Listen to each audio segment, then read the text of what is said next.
lovelies. Welcome to Soul Tea with Marie. I have Lisa Marie with me tonight. But first, I just want to say, as always, you can find me at AntoinetteMarie.net if you would like a reading. I am a medium. I am an intuitive. I know I haven't done any lately. I did the channeling last week, but I do readings. And you can find that at AntoinetteMarie.net. Or I think I have a few on Etsy if you like tarot card readings.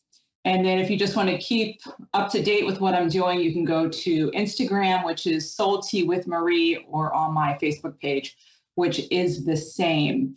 So, okay, my guest is coming from Denmark. She is awake at 3 a.m. to bring you her story. So I want to get her up and going, and I'm thrilled to have her. She has a warrior's journey. She had a spiritual awakening. She has this beautiful painting behind her that she did that represents who she is now. She went from being homeless to going to college. And well, I'll let her tell you her story. So this is Lisa Marie from Denmark with a very beautiful, beautiful Irish accent. Hi, hello. Hello. Are you awake? I think I'm awake. So where should I start? Do you want me to just... Well, I want to, and I'm going to bounce around, but I love the painting behind you. Can you describe the painting, and then we'll go backwards a little bit? Yes, so the painting was a vision that I got back in December of me basically woven back together with gold. And then as I was painting the piece, I seen myself with feathers on the top of my head, and I call it the rite of passage. And also kintsugi. So it's like this Japanese idea where whenever a bowl gets broken and they put it back together with gold. And the painting is a representation of how I did that for myself, really. So I was put back together like in a new way, in a better way, really. Got it. So you were broken at first. Can you go a little bit into that, or how that began for you? Yeah, so when I went to Australia in 2011, and I had always been getting visions and painting them, but I didn't know that I was like a psychic artist. And then I met many people who told me that I was a psychic artist, and then I started to do that, like for people as they would come to me, I would paint things for them. But then when I went home to Ireland, my family weren't really happy with the fact that I had become spiritual and when I wasn't so religious anymore. So I became estranged from my family. A lot of different things happened, and then I ended up like having nowhere to live. So I got a tent, and I lived in a tent for 3 months. And I ended up in a couple of like abusive relationships, and I finally got away from those, and I got therapy, and I got help in a woman's aid shelter, and then I started doing my master's, and then I recently got a scholarship to do a PhD. So I would say that's the journey that I went from literally having lost everything to just putting myself back together from the inside out, because I really went from in the inside. I did a lot of inner work. Absolutely. I want to go back a little bit. You had said that you became estranged from your family. Was that because you went in a spiritual route? Were they very traditional, very religious, and they just they didn't accept what you were becoming or who you became? I guess it's more of what you were becoming.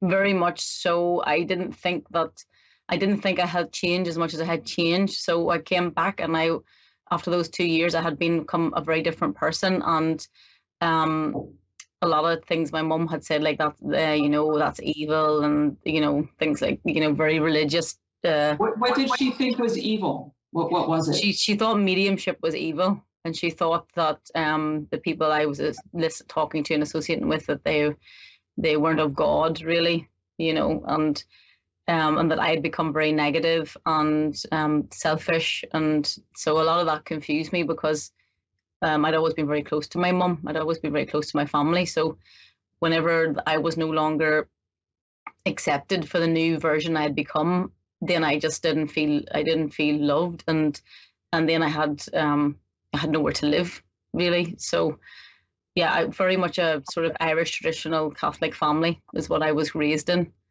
and I had broken free from that, and I didn't know that that wasn't going to be acceptable until it happened. If you know what I mean. I do. I do. Do you know if you had any of, or do you remember having any of your gifts when you were younger, like a child? Were you talking to spirit or seeing things, or anything happened that gave you an inclination that you were going to go on a spiritual path? I remember when I was 7 that it's going to sound weird, but I could hear, I felt like I could hear all the voices in the world talking at the one time, like everyone's thoughts. I felt like I could hear it, all of them. And then I think I shut it down, like, because I didn't really understand what it was. But in terms of the fact that I became a psychic artist, like, really, no, I had no clue that was going to happen to me. I was always very artistic. I was always somebody who loved to make art, but to think that I was going to get visions one day and paint them like that, I did not see that coming. So a lot of times I will see things in my mind's eye and I will translate that into art. And yeah, I really do. And I had no real guidance. Just that my mum, even though she was also very religious, she would always teach me things about spirituality, which sounds very strange, but I feel like she was meant to teach me those things. I remember her telling me that a whole soul is both masculine and feminine, and I was like 4 when she told me that. You know, things like that. I know it sounds really weird because she also was in, and she used to have all these books on spirituality that I used to read when I was a teenager. So I sort of feel like I was meant to go that direction, and she was meant to be my guide. But to be a psychic artist was just, there was not really anything that was telling me that one day that I would become that, you know. So it sounds like your mother was very tapped into the spiritual world, yet she chose a very religious path and just didn't open herself up to it. Yeah, I would say that she's been the biggest influence in my life in terms of spirituality and everything, and we've always had really great talks. But that I would say, I mean, we've had talks recently again because now we actually are speaking, and she's more open to the likes of tarot, and she would say things to me like, "You were right," and you know, we are all gods, like God, because I believe like we all have, you know, this Christ consciousness. I believe we all have access to that. It's not like, I don't believe we should put people on a pedestal, and it's like, for example, Jesus is put on a pedestal and people see it as like that's not obtainable. But for me, Jesus was just a very enlightened being, and we all have that ability to reach. Whereas like my mum's view would be that, you know, Jesus was just he was not of this world, and that I believe we are equal to, we are able to get as equal to Jesus in terms of enlightenment, but we just have to work with that, you know. So she's opened up to some of those things that I think now, whereas for a long time she was very closed to it, you know. So the time that we've been apart and we weren't talking for many years, I feel like it really did make her more open eventually, which is actually really nice to see. Good. I'm glad to hear that. A lot of times, you know, families, they stay estranged. With my own family, I am still estranged. I'm not going to say what religion it is, but I was trying to think of a word that wouldn't give them away. I'll just say it. People might figure it out. I was shunned when I was young. When I was around 18 to 25, I tried to keep going back to that religion, and I couldn't do it. The calling was too great. And I didn't really have my spiritual awakening yet, but I did a few years then after. Wow. So, but yeah, I haven't talked to my family really at all. When I was 18, they all walked away. So I get it. I'm glad to know though that she is back in your life. So let me ask you, you had said that you started painting psychic paintings now. So how did the first one come about? How did that happen? I remember I left I have a degree in advertising and marketing, and I worked there for 6 months, and I decided to leave and become an artist. And then I started to just paint things that I felt. And then I remember I painted. Let me ask you, you said you left this job to be an artist. Yeah. Were you always an artist, or was it something that just came to you? Were you having a spiritual awakening and you realized I have to paint or I have to do something creative? I was always creative. I always made art. So I was doing that since I was very young, and I studied at school, and I was one of the top students in Northern Ireland within art. So my art went around Northern Ireland when I was a teenager, and the school bought a piece of my work. But the thing is, I was the kind of artist that did landscapes and pets, and I was like, literally, I used to do physical things that I seen. So it wasn't really until when I decided to launch out as an artist, because I had a launch in Belfast, and I was in all the papers, and which I believe was meant to be. I was meant to be that public about it. What happened was I started to paint things. That's when it was called The Path to Inner Peace. Actually, it was about spirituality. But initially, I thought it was religious because I was still religious at that point. I didn't really understand. I remember one of the first pieces that I felt that I was being guided when I created it. I was Jesus on the crucifix, and I felt like somebody was guiding my hand, and that's when I started to be like, right, this is a religious thing, you know. And then I would get songs. I would hear, "He will raise you up on eagle's wings," and I would paint this piece with a person with the wings of an eagle. So that happened like not long after I decided to be an artist. I probably 6 months after I started to get these things I would see in my mind's eye, and I would hear songs, and I would get messages, and I would be told what they were. But again, because religion was all that I knew, I thought that it was something to do with religion. If that makes sense. No, it does make sense. So when did you realize that it was more than just that you were actually was a guide, or it was Jesus, or someone was actually drawing with you? That was what 6 months after I knew that I was working with different. I didn't know there were different guides at the time, but I knew that somehow God or the universe was with me, that I was co-creating it somehow, that it wasn't just about me, it was about something bigger than me. Like I felt that quite within 6 months, and then eventually I realized that it was my calling, that it was my gift, you know. But it took me about 7 more years to figure it out. I went to Australia, and then I met people who, because I used to get the names of the paintings, and then I went to Australia and I went to a crystal shop, and this woman looked through my brochure and she said, "Oh, come look at this card deck." And then I went, and the person had similar names to what I had named my paintings. And then I got freaked out, and I was like, okay, what's going on? And then they were saying, "Oh, you're a channel for the universe with your art," you know. And then I started to really, my mind started to open. And then this woman, she invited me to her wedding, and then there I met a medium, and she told me that you will sit with people and you will paint for them. And I was like, no, I'm not going to do that. This sounds like something that would be me. And 2 days later, somebody came up to me and asked me to make them something. And then it just sort of, it kind of took on a life on its own since then. So what is it that you see when you're painting for someone? Is it their aura, their energy, their chakras? What is it that you're tapping into exactly? I mean, I always say it's kind of like their soul essence. It's sort of like I will get either a vision of something, or as I'm painting, something will sort of unfold.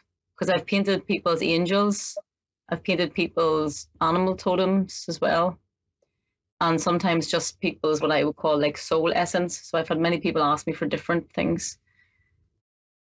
So do you see the angels that are behind them or beside them, or the animal totems? Do you actually see No, them? I don't see it with the person. No, because also then initially I started to paint with people, but then actually what happened was I started to do it over distance. So I used to do a lot of pieces I've sent my work all over the world. So then people will ask me, and then I will just sit with their energy, and then I will see an image.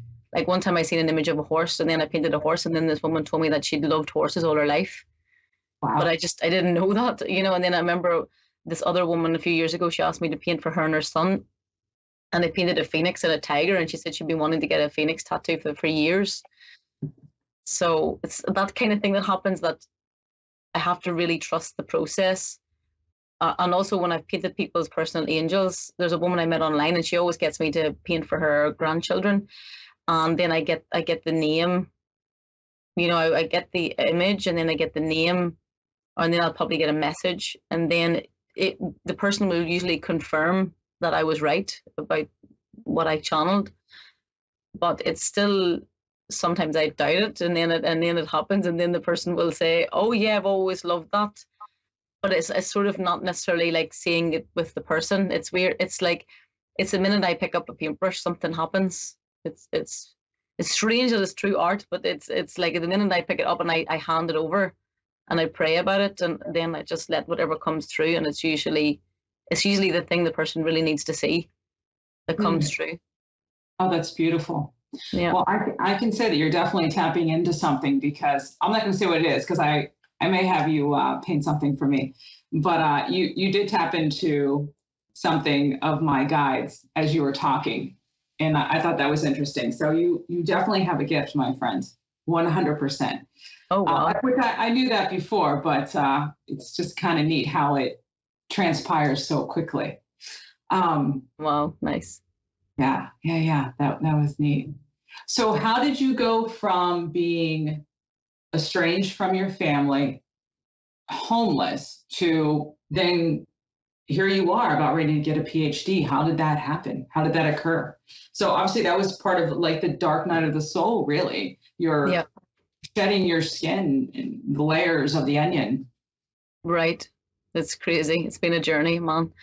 So 5 years ago, and that's the other thing I should say, when I was in Australia, I used to go to a place called Denmark, and then I got the download that I was going to one day live in Denmark. So that's the other thing that happened to me. Mm-hmm. So then when I was in, I lived in a tent for 3 months. Then me and my boyfriend at the time, we finally got out of that situation. We were living in a house and he was a very angry guy. So I ended up trying to get away from him, and I ended up in a homeless shelter. And then that night I was there, I felt like I was surrounded by people that they really didn't have good mental health. I had already been doing a lot of inner work. So even though I was in a homeless shelter, my mental health was actually quite strong in a way. So I decided the next morning I was going to go to the library and get a work away, get out of Ireland. I needed to get out. And so I signed up for work away. I remembered I was going to live in Denmark, and I looked for a community in Denmark. And when I found the place I was meant to go, I got chills up my body. I was like, okay, this is where I'm supposed to go. So I took all the money I had and I booked a one-way ticket to Denmark. And I came here with £100 to my name, and I didn't know anyone. I didn't even know in Denmark that they spoke English. I didn't know anything. I just came. And then I lived in this community for a while. And then I met then my next boyfriend, who asked me to come and live with him, and he would help me get a job. And then when I was with him, I didn't know he had anger issues, but I figured it out pretty quick. But at that point I was isolated. I didn't have anyone. And then during the time I was there, some of the people I had met in the community, one of the girls told me that you could get paid to study in Denmark. It sounds really random, but I was always really good at school, and I always imagined one day I'd go back to school. So I applied to do my master's, and I got accepted. And I knew that my plan was actually that the money I was going to get from doing the master's, I would use that to get away from that boyfriend. And the night that he grabbed my throat, I was like, that's it, I'm done. And I had already started my master's, but I hadn't got the money through yet. And then 2 days later, I ended up staying in the hospital that night, and I checked my bank account and my money had come through. So it was like when I finally said no more, the money came. And then I ended up, I went to therapy, and I actually ended up in a woman's shelter. And then when I started my master's, like slowly, my self-esteem started to go up again. And I was also doing I actually ended up doing, because I pray a lot for guidance about what's the next thing for me to do. So I did hypnosis. I did hypnosis every day for 3 months by this woman called Marissa Peer.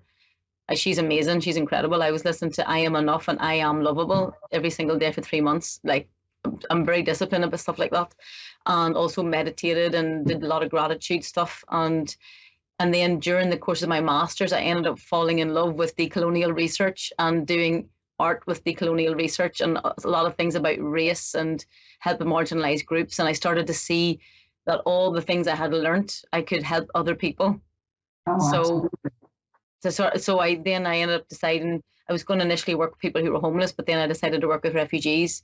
And my master's thesis was actually about race and white privilege, and how this hierarchy of race we really need to look at it. We need to take ownership for the fact that we have these privileges that other races don't have. And then volunteered with refugees. I was like really opened my eyes. And then I put out to the universe for a PhD with art, refugees, and was paid. And 1 month later, my supervisor sent me a link for this PhD that I'm about to do. And when I applied for it, they offered to me 45 minutes after I did the interview. They emailed me and said, we want to offer it to you. So I don't know, like that's sort of how I put myself back together. But I've probably, maybe left some things out, but feel free to ask me whatever questions.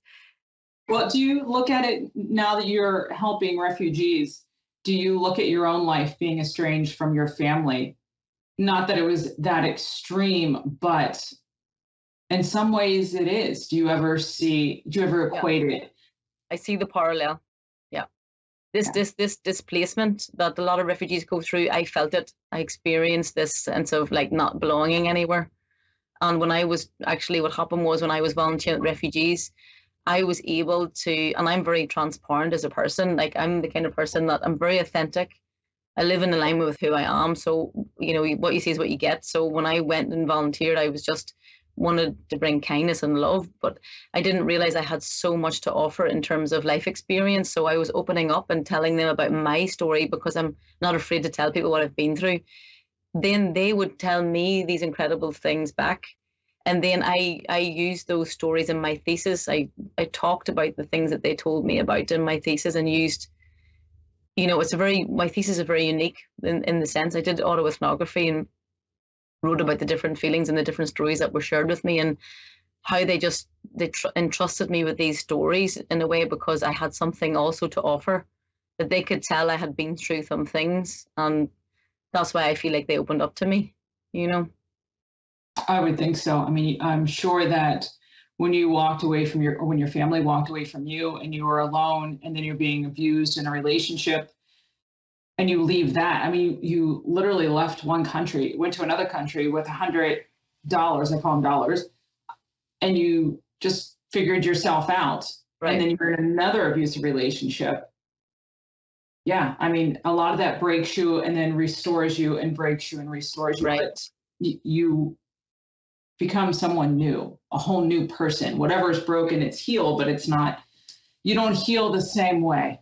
Right. You feel like, which is why this painting for me is such a representation of I've become a person that a so much better version of me than I could ever have imagined. And I'm so proud of the woman I am. I look in the mirror and I'm so proud of myself every day. And I'm the happiest I've ever felt in my life. I just feel so happy all the time because I really poured all my love into myself.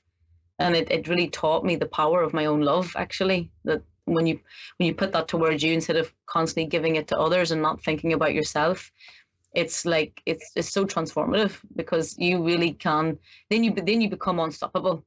And I really have shown myself like how strong and unstoppable I am. You are. You're an inspiration. You're such an inspiration. So when you look at this painting now, what does it represent to you? What do you see in yourself when you see that? I see a warrior. I see somebody that nobody's going to get in my way. Nobody and nothing is going to get in my way when I see it. And I put that up when I was doing my master's as a reminder. And then I got the top grade and I was like, that's what I want. I wanted the best grade and I got it. And it was hard. It was a hard journey because my supervisor was quite tough on me, but I just kept looking at that painting and was like, no, I've been homeless. I've been in abusive relationships. I've been estranged from my family. I can do anything. I was like, a master's is nothing. It's easy in comparison to everything else, right? So It is. I've been there. I did the same thing. So let me ask one more question, and I want you to let everyone know how they can reach you. Do you think when you finally made that choice to choose yourself with that boyfriend, the second one, or at least the last one, is that when life, I mean, I know things were changing, but did things really just snap into place then? Yeah, that's whenever I really felt free. Like when I left him, I was a slither of the person that I had known when I was younger. But when I left him and I started to do therapy and was in the women's aid shelter, like I just felt this sense of, oh my God, this is it. This is my moment. That was 2021. Like that's 2 years ago now. And it's just been up. It's just been up since that moment. Right. So leaving him and choosing me, yes, it was the moment that my life changed forever. And I knew that too, but it's just been an incredible 2 years. I've just got happier every day since. That's awesome. So we have one more minute. How can we book you, get a painting? Where can we find you? I know you're going to be in Athens for a show, an art show, but. I'm on Instagram, showerofblessings.love. And that's showerofblessings.love. And I will put that on my Instagram and on my Facebook so you can find it. And they can get a painting, correct? Yeah, exactly. You can order a painting. And what kind of paintings do you do? I know you said before, I do people's personal angels, their personal animal totems, and I also do soul essence if people want that as well. That's amazing. I will be checking you out. So Lisa, we only have a few seconds left. I just want to thank you so much for being on my show. You have been an inspiration, and I know anybody who hears this is going to be blown away by your story. It is really, oh, absolutely. You're welcome. The fact that you're here at 3:00 in the morning to do this is, I heart you. Thank you so much. And yes, no, I'm speechless on your story. It really was moving, and I could listen to all of it. And